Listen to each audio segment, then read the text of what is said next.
সুপ্রিয় দর্শক, আসসালামু আলাইকুম। আপনাদের সবাইকে স্বাগত জানাচ্ছি। এখনকার আলোচনা আপনাদের সঙ্গে আছি আমি সিরাজুল ইসলাম। দর্শক, সুইজারল্যান্ডের জেনেভা শহরে ইরান এবং আমেরিকার মধ্যে আলোচনা হলো। আলোচনা থেকে ইরানের প্রতিনিধি দল দেশে ফিরে এসেছে।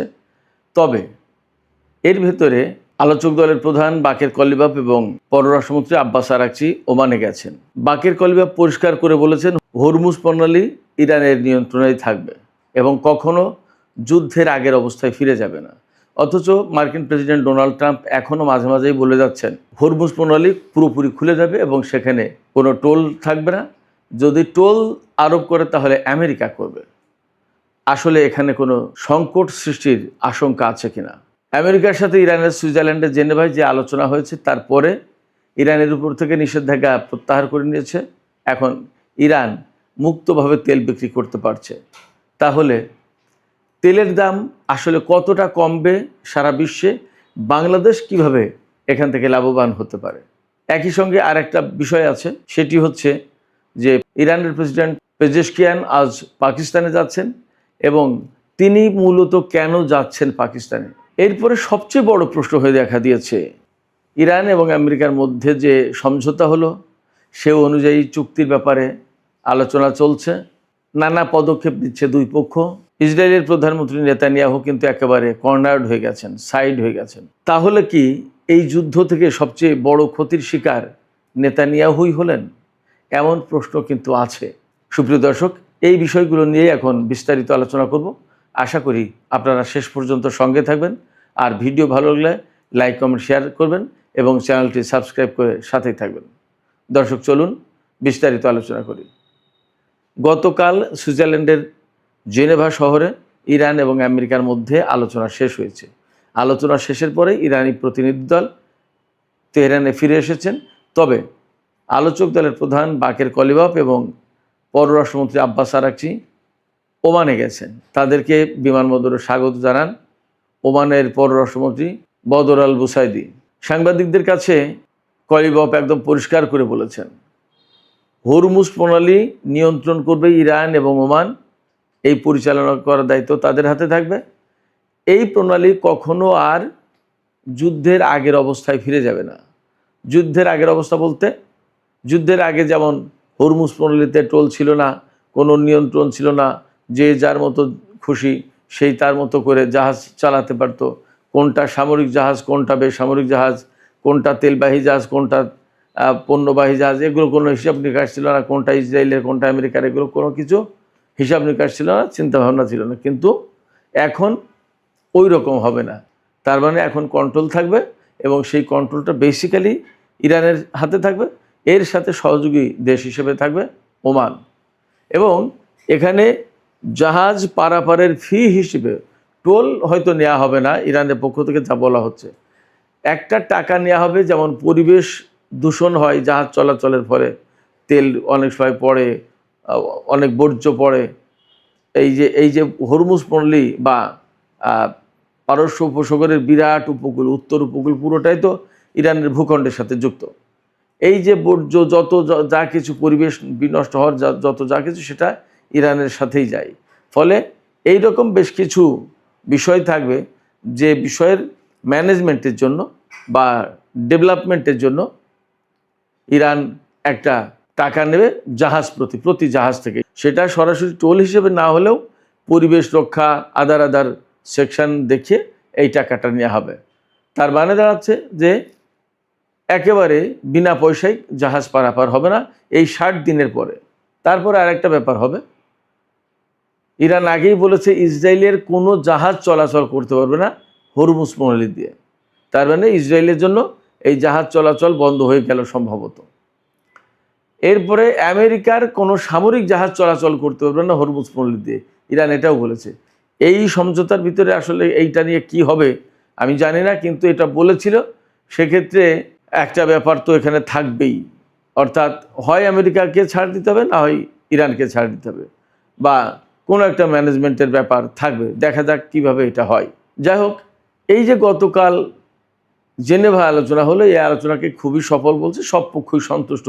আমরা যা দেখছি, জেডি ভ্যান্স মার্কিন ভাইস প্রেসিডেন্ট তিনিও সন্তুষ্ট বলছেন, পাকিস্তানও সন্তুষ্ট, কাতারও সন্তুষ্ট, ইরানও মোটামুটি বলছে যে ভালো আলোচনা হয়েছে, আলোচনায় ভালো অগ্রগতি হয়েছে এবং বেশ কয়েকটা চুক্তিও হয়েছে যাতে এই প্রক্রিয়াটা সহজ হয়।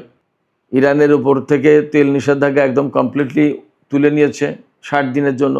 তারপরে যাতে ইরান সহজে তেল বিক্রি করতে পারে তার জন্য একটা প্রয়োজনীয় ডকুমেন্ট দিয়েছে আমেরিকা, যাতে কেউ কোনো ডিস্টার্ব না করে। এরপরে ইরানের $12 বিলিয়ন ছাড়ের ব্যাপারে একদম চুক্তি হয়েছে। সেই 24 বিলিয়ন ডলার আটকে আছে, তার ভিতরে $12 বিলিয়ন পাবে এখন, আর কিছুদিনের ভিতরে হয়তো বাকি $12 বিলিয়ন। তো এই $12 বিলিয়ন ইরান পেয়েছে, মানে চুক্তি হয়েছে, খুব শীঘ্রই হয়তো 2-1 দিনের ভিতরে পেয়ে যাবে, অথবা পেয়ে গেছে। কাতারের ব্যাংকে হয়তো দিয়েছে, ইরান টাকা নিয়ে নেবে, ব্যাংকিং চ্যানেলে ঢুকতে পারবে এখন ইরান। সেক্ষেত্রে বেশ কিছু সুবিধা পাবে। এখানে সবচেয়ে বড় যে প্রশ্ন, ইরানের তেল বিক্রির উপর থেকে আমেরিকা তার নিষেধাজ্ঞা প্রত্যাহার করে নিয়েছে। এই ঘটনাটাকে সাম্প্রতিক ইতিহাসে সবচেয়ে বড় ঘটনা বলা হচ্ছে, কারণ বহু বছর ধরে ইরানের উপর নিষেধাজ্ঞা রয়েছে এবং ইরান বিকল্প পথে বিভিন্নভাবে কম দামে ব্ল্যাক মার্কেটে নানান কায়দায় তার তেল সে বিক্রি করে গেছে। এখন যখন ইরান তেল বিক্রি করতে পারবে একদম প্রকাশ্যে, তখন কিন্তু ইরানকে আর অতটা কমে তেল বিক্রি করতে হচ্ছে না, যেহেতু সে বৈধভাবে তেল বিক্রি করতে পারবে। এবং ধরে নেওয়া হচ্ছে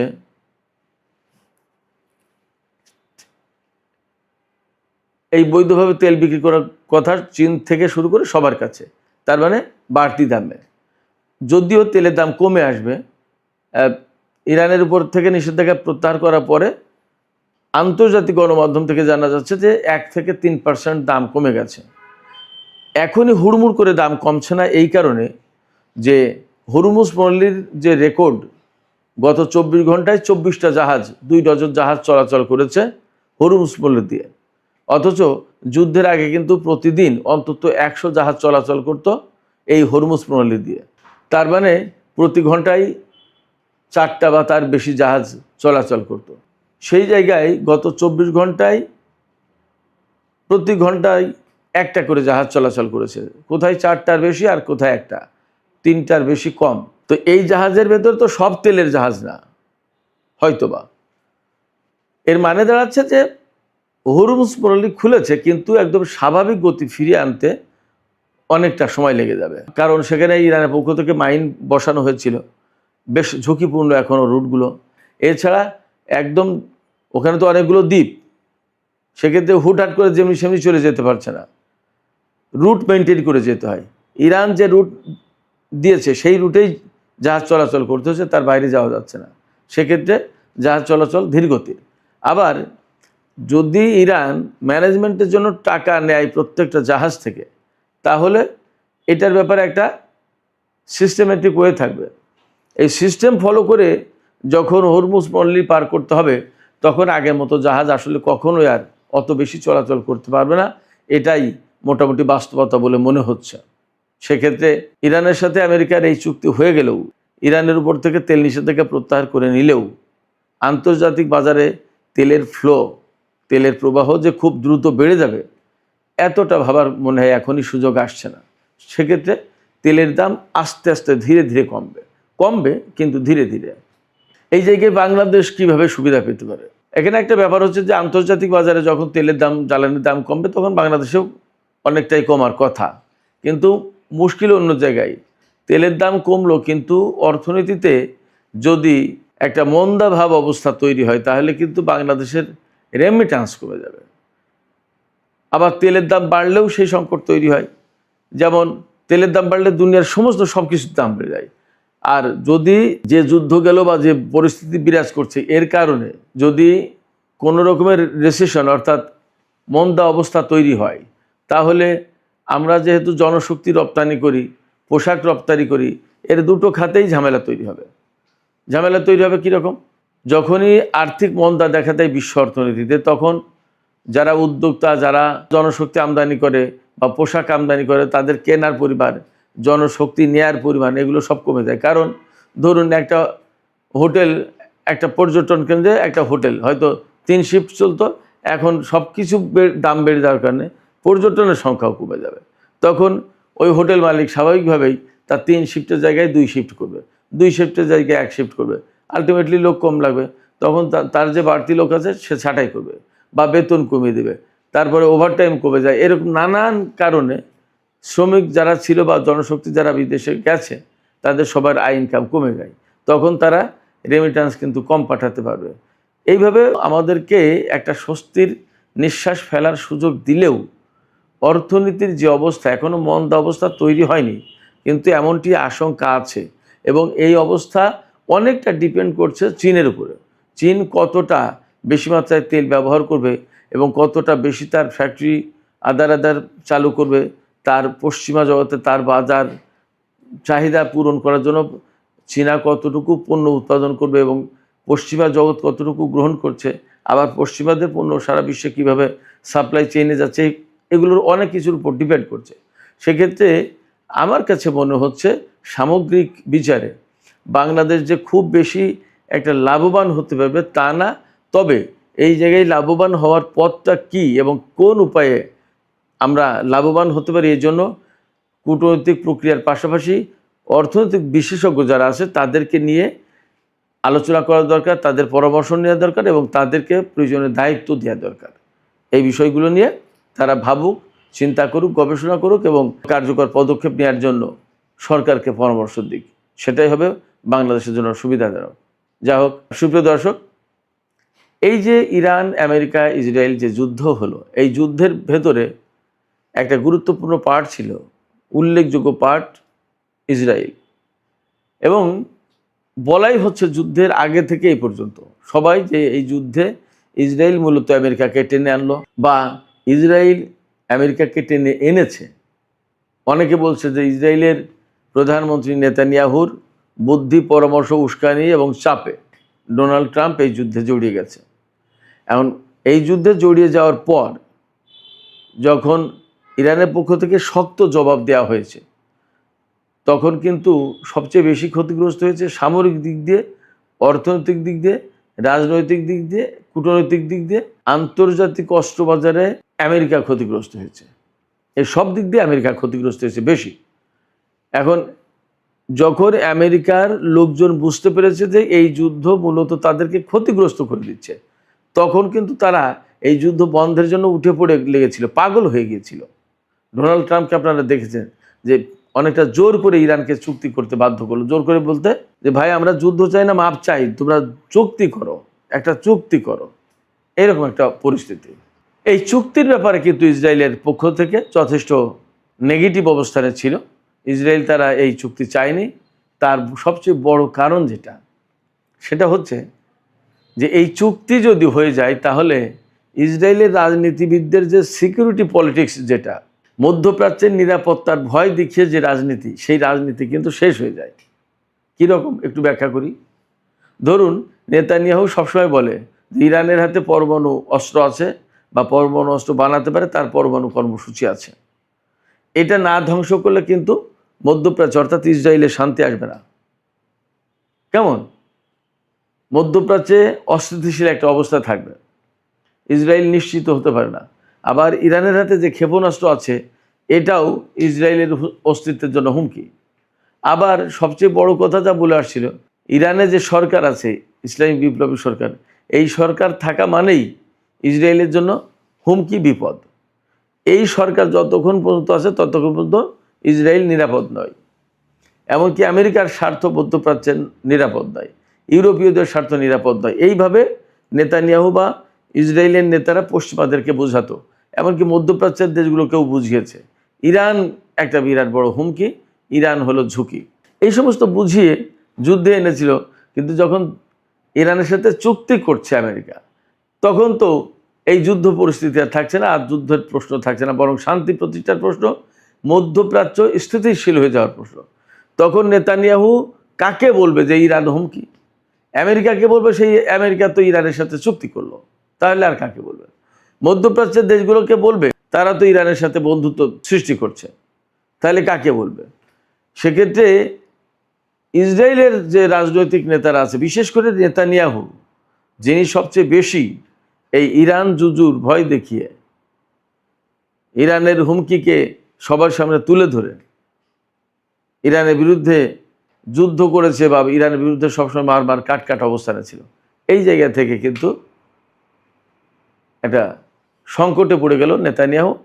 তিনি কিন্তু আর এভাবে কাউকে বোঝাতে পারবেন না, মানুষ তার এই বক্তব্য আর গ্রহণ করবে না। সেক্ষেত্রে তার রাজনৈতিক ভবিষ্যৎ কী তাহলে ইসরায়েলি জনগণের মধ্যে? বরং ইসরায়েলের জনগণ 92%-এর বেশি, আমি সেদিন একটা ভিডিওতে বলেছিলাম, 92%-এর বেশি মানুষ মনে করে যে ইসরায়েল ব্যর্থ হয়েছে, ইসরায়েল পরাজিত হয়েছে, ইরানিরা জিতেছে। তো যে 92% মানুষ এইটা ভাবে, তারা তো ভোটার ইসরায়েলের, তারা তো নেতানিয়াহুকে ভোট দেবে না। তাহলে কি অবস্থা দাঁড়ায়? তাহলে যা দাঁড়ায় তা হচ্ছে এই, নেতানিয়াহু আগামী নির্বাচনে মনে হয় ক্ষমতা আসতে পারবে না, এবং ক্ষমতায় আসতে গেলে তার বহুত কাঠখড়ি পোড়াতে হবে। আর এই জুজুর ভয় দেখিয়ে তার রাজনীতি করা হয়তো হবে না। সেক্ষেত্রে নেতানিয়াহুর রাজনৈতিক ভবিষ্যৎ যথেষ্ট ক্ষতিগ্রস্ত হলো। এবং এই জায়গা থেকে বলা যায় যে ইরান, আমেরিকা, ইসরায়েলের ভেতরে যে যুদ্ধ হলো, সেই যুদ্ধে সবচেয়ে বেশি ক্ষতিগ্রস্ত হয়েছেন নেতানিয়াহু। সুপ্রিয় দর্শক, আজকে ইরানের president doctor Masoud Pezeshkian Pakistan সফরে যাচ্ছেন। একদিনের সফরে তিনি পাকিস্তান যাবেন। আমি যখন ভিডিও করছি তখন যাবেন বলছি, হয়তো এই ভিডিও যখন শুনবেন তখন হয়তো তিনি পাকিস্তান পৌঁছে যাবেন। এই সফরের একটা বড় কারণ হচ্ছে ইরানের প্রেসিডেন্ট মাসুদ পেজেশকিয়ান ব্যক্তিগতভাবে পাকিস্তানে উপস্থিত হয়ে পাকিস্তান সরকারকে, জনগণকে ধন্যবাদ দিতে চাই। এই যুদ্ধবিরতি, এই যুদ্ধের অবসান ঘটানোর ক্ষেত্রে পাকিস্তান সরকার এবং জনগণ যে ভূমিকা রেখেছে, তার জন্য তিনি পাকিস্তান সরকার এবং জনগণকে ধন্যবাদ দিতে চান। পাশাপাশি বাণিজ্য সহযোগিতা আরও অনেক বেশি বাড়ানো যায় কিভাবে, তার একটা আলাপ আলোচনা তিনি করবেন। এবং এই সময় তিনি পাকিস্তানের প্রধানমন্ত্রী প্রেসিডেন্ট আসিফ আলী জারদারি, প্রধানমন্ত্রী শাহবাজ শরীফ, এরপরে পররাষ্ট্রমন্ত্রী ইসাক দার, হয়তো সেনাপ্রধান আসিম মুনির, এরপরে সিনেটের চেয়ারম্যান গিলানি, এরপরে পাকিস্তানের জাতীয় সংসদের স্পিকার আয়াজ সাদিক, সবার সাথেই বৈঠক হবে। তো এই বৈঠক এবং এই ইরানের প্রেসিডেন্টের পাকিস্তান সফর, এই সফরটাকে বিশেষ গুরুত্ব দিচ্ছে পাকিস্তান ইরানের পক্ষ থেকেও। এবং এত বেশি নিরাপত্তা ব্যবস্থা নেওয়া হয়েছে রাজধানী ইসলামাবাদে যে অনেক বাস টার্মিনাল, বাস চলাচল অনেক কিছু বন্ধ করে দেওয়া আছে। এমনকি ইসলামাবাদ হাইকোর্ট আজকে বন্ধ, অনেক অফিস আদালত, বহু কিছু বন্ধ তার নিরাপত্তার জন্য এবং এই সফর নির্বিঘ্ন করার জন্য। সেক্ষেত্রে আমরা আশা করতেই পারি যে এই সফর থেকে ইরান এবং পাকিস্তানের সম্পর্ক অন্যরকম উচ্চতায় চলে যাবে। সুপ্রিয় দর্শক, এখনকার আলোচনা এখানে শেষ করতে চাই। যাবার আগে আমি আপনাদের কাছে জানতে চাই, আমি যে বললাম এই যুদ্ধ থেকে সবচেয়ে বেশি ক্ষতিগ্রস্ত হয়েছে নেতানিয়াহু, আপনাদের কি তাই মনে হয়, নাকি আপনাদের ভিন্ন কোনো চিন্তা আছে? তো দর্শক, আপনারা আপনাদের মতামত কমেন্টে জানাতে পারেন। আর ভিডিও ভালো লাগলে লাইক, কমেন্ট, শেয়ার করবেন এবং চ্যানেলটি সাবস্ক্রাইব করে সাথেই থাকবেন। দর্শক, এখনকার আলোচনা এখানে শেষ করতে চাই। আপনারা সবাই অনেক অনেক ভালো থাকুন। আল্লাহ হাফেজ।